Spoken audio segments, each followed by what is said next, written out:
In this video, Chris is going to walk you through pivot tables in Excel. He's going to start with a basic introduction of what a pivot table is, and he's then going to show you how you can create a pivot table and customize it to suit your own needs, and also how to do graphs from your pivot tables. In this section, we're going to once again be using the master list data that we used in the previous video, so you can continue from that, or if you skip the first video, you can download the data from the link in the description below.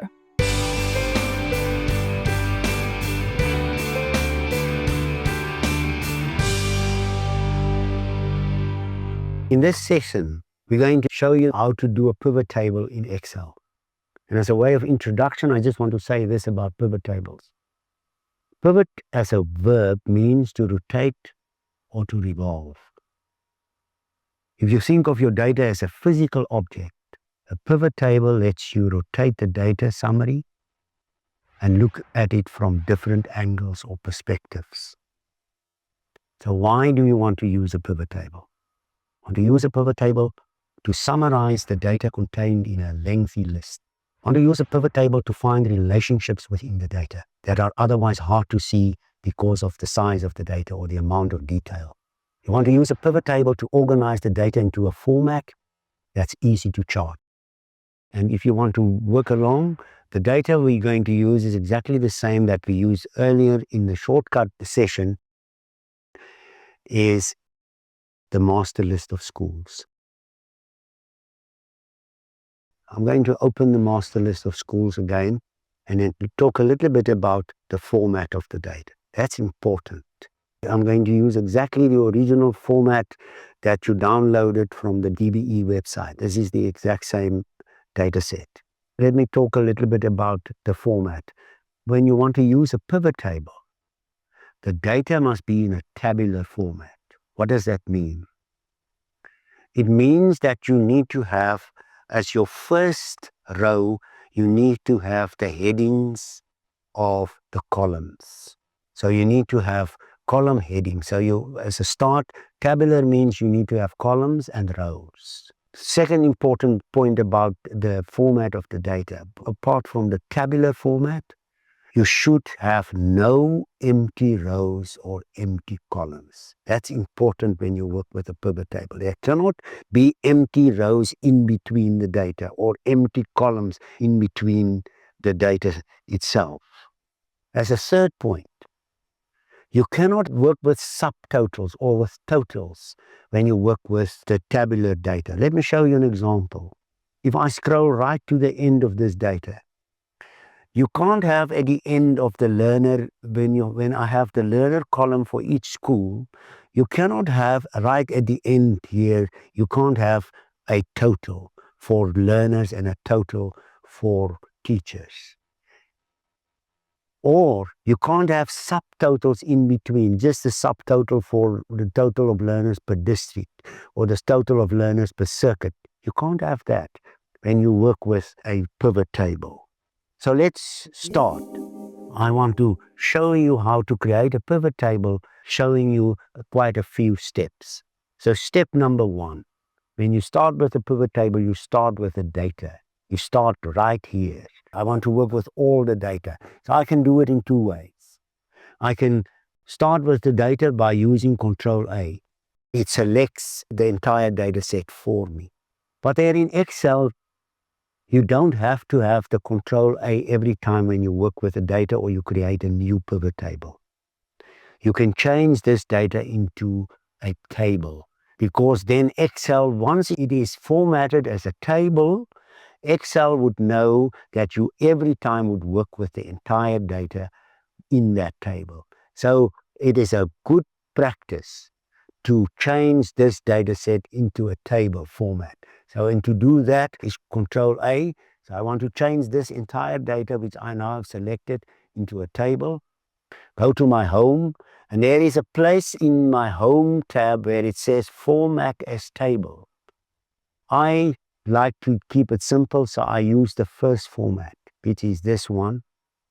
And Excel would give you the range from where, from my home position till the end of this data set. It gives you almost the address of the entire data set. And I say, okay, make sure that your table, this table is it. got headers, so you make sure that that is ticked, and I say okay. Once I've done that, you can now see that my filter, I have a filter within for each one of these headers. There's a filter, and I know now this data is formatted as a table. If I click inside this, you can see here on the left, there's the table name. Like with a spreadsheet, Excel has got a default naming convention. And in this case, it's table 1. The next table in this workbook would be table 2. But I like to give it a meaningful name. So in this case, we know that this is the master list of schools. So I'm just simply going to call this master list. And hit my enter. And now you can see that would be my reference for this table. Where I see master list, it would reference this table. And now once I've done the format of the data, I can now start with my pivot table. So here is step 1. To insert a pivot table, I go to my insert ribbon. I go to the insert tab, click on the insert tab, and then here right on the left, there you see the icon that says pivot table. I simply click on that. Once I click on that, I get this dialog box. And you can see how useful is this when I format the data into a table. Excel would recognize the range that I want. And the moment I have this dialog box, you can see it is around this entire data set. I'm in this mode where I have now selected all the data. And that's what this first, the table range tells you. So that's the first part of this dialog box.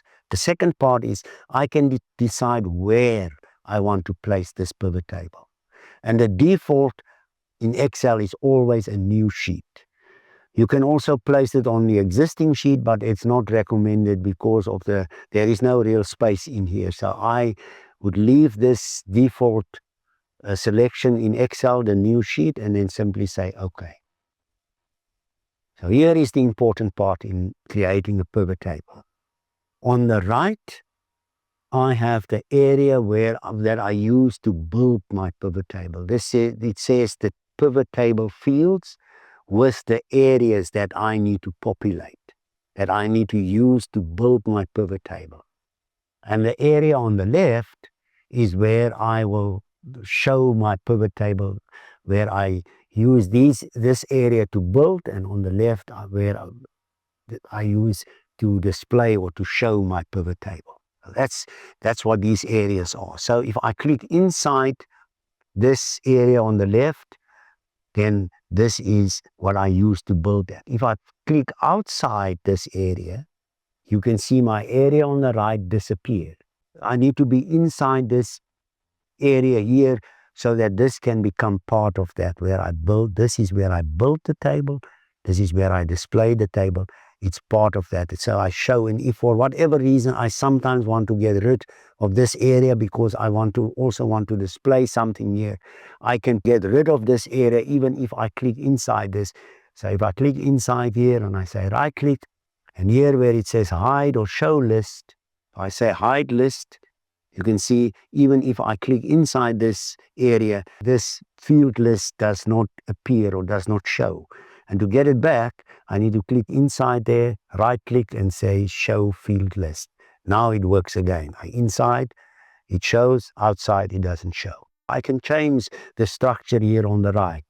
So if you go to this, choose fields to add a report, and so in this area right here with this arrow, if I click the arrow here, I can say no, I like my area on the right to have the fields and the areas displayed side by side, and you can see there how it changes. Sometimes it's a little bit bigger especially when I built the pivot table, but I prefer to have my one as a stacked one.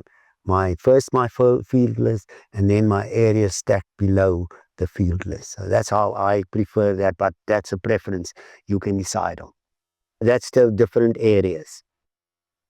Now I'm going to show you how to build a pivot table. We're going to use the field list to populate one of these areas, one or more of these areas. And just as a note, the field list is exactly the same as the column headings in the data. That's where all these field names is the list in the pivot table field list. And I'm going to use these fields to populate the pivot table, which we're going to display on the left in this area. But before we do that, we first need to know what we want to do.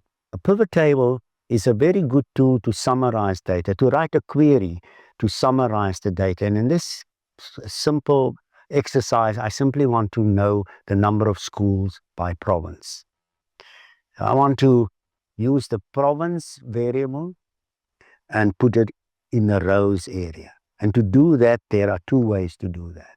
I can simply click on the province field, keep it down and drag it, and then drop it in the rows area.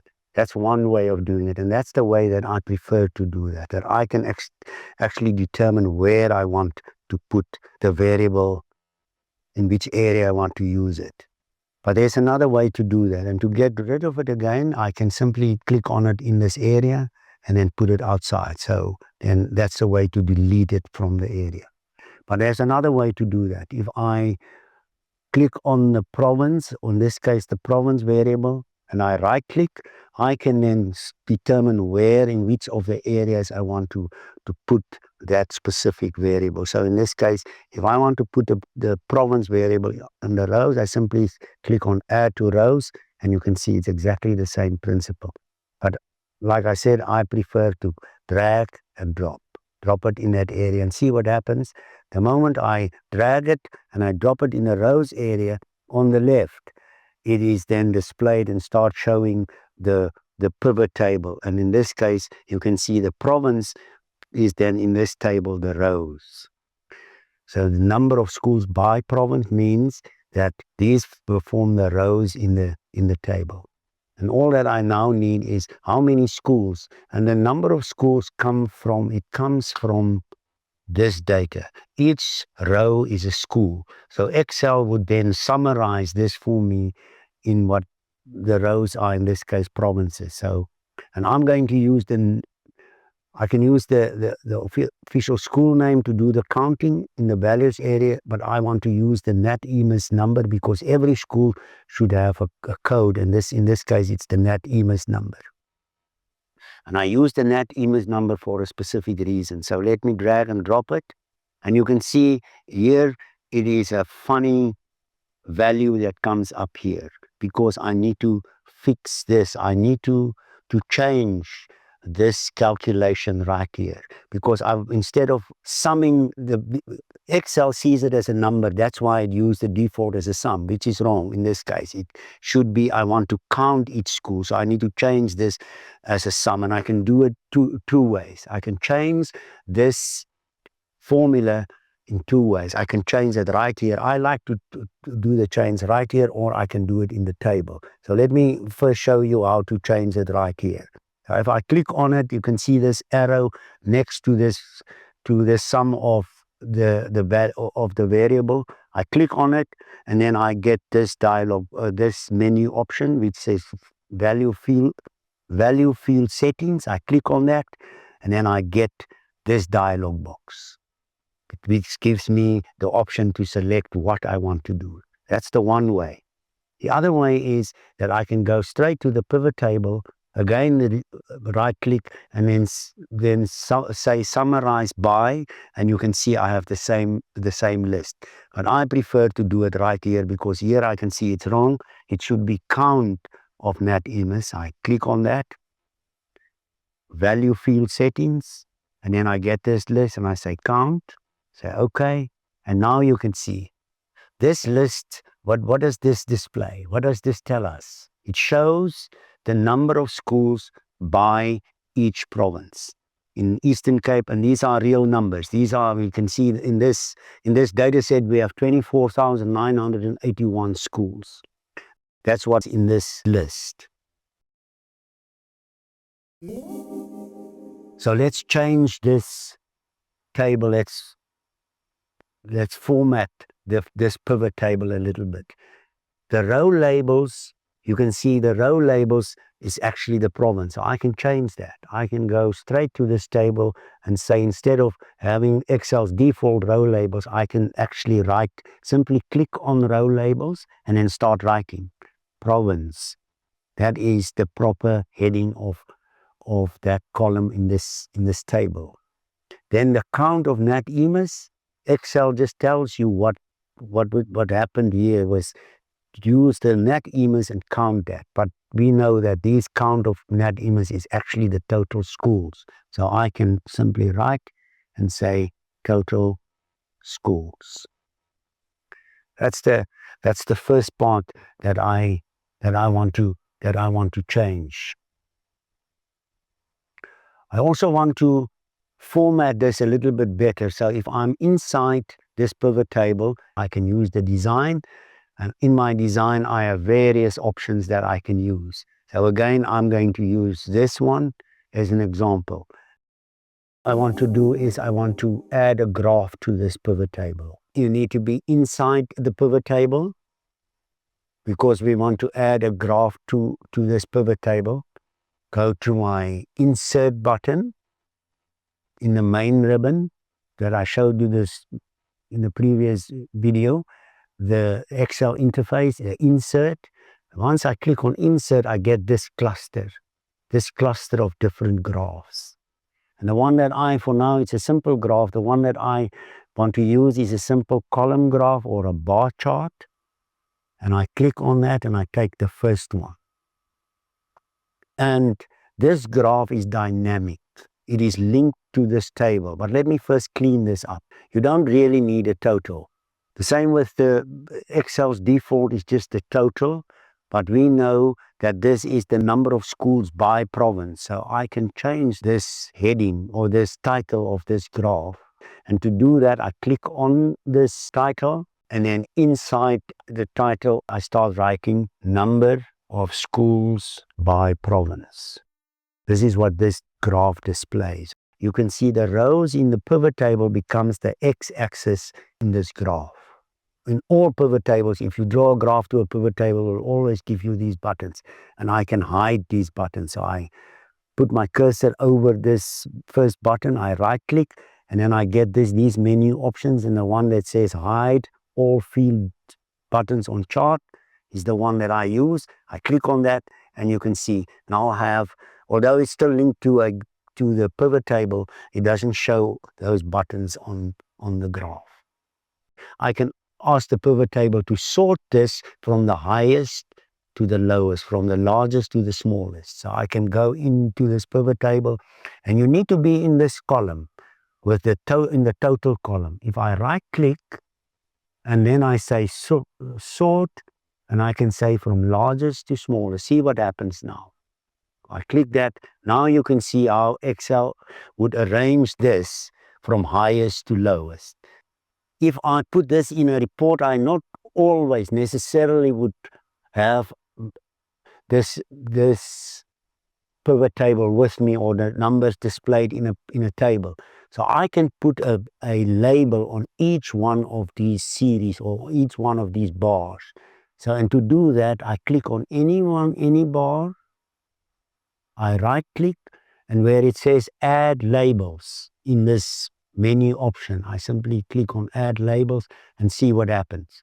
It now shows or displays all the values that's in the pivot table also on the chart or on the graph.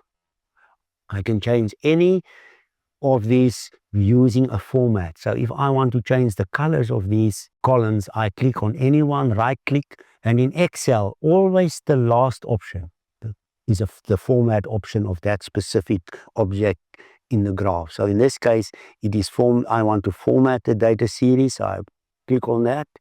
And then again, on the right, I get this screen. And this is a very important screen when I work with graphs. It gives you the option to format the graph the way you want to see it. So in this case, I want to change the colors. And in this, you can see this is almost like a paint bucket on the left. If I click on that and I go to fill, I get the option to change the color. And in this case, let's take green. And you can see there I can change the color of the of each one of these series or these bars. I can change my title. If I want to change the title, I click on the title and I want to change that should be in bold. I simply click on that. I want to reduce the space within each one of these columns. So I click on the chart here on any one of these series, right click, format series, and you can see I get here the gap width I can change. And I like as a default mine to be 50. So simply go and write 50 and hit enter, and you can see how it changes the series within the graph. If I go to my data itself, you can see there's a filter that says sector. And in that, I can determine whether a school is independent or public. And I can use that in my pivot table, what we call as a filter. So I can determine these are all the schools. But if I just want to see the public schools in each province, I can use the sector as a filter. And to do that, I go again to my field list. In this case, I want to use this sector, and I again drag and drop, take the sector, populate and drop it within the filter area. The moment I do that, on top of the pivot table appears another area which will then serve as a filter. But if I click the arrow next to the all, you can see it gives me the drop down, and then I want to select only public and say okay, and now you see these are only the public schools within each province. So it's quite useful. I can filter this by any of these variables that really make sense. But in this case, I filtered that as part of the public schools.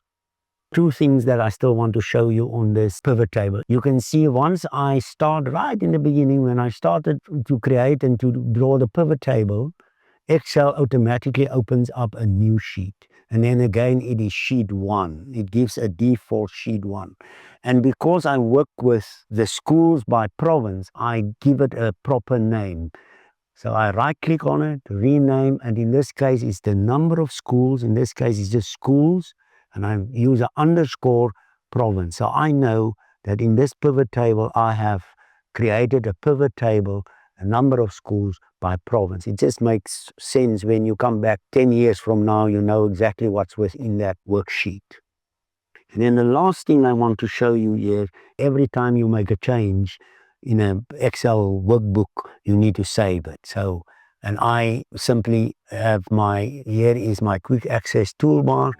And in this, I have a save option. And I simply click the save option, and you can see it is now saved.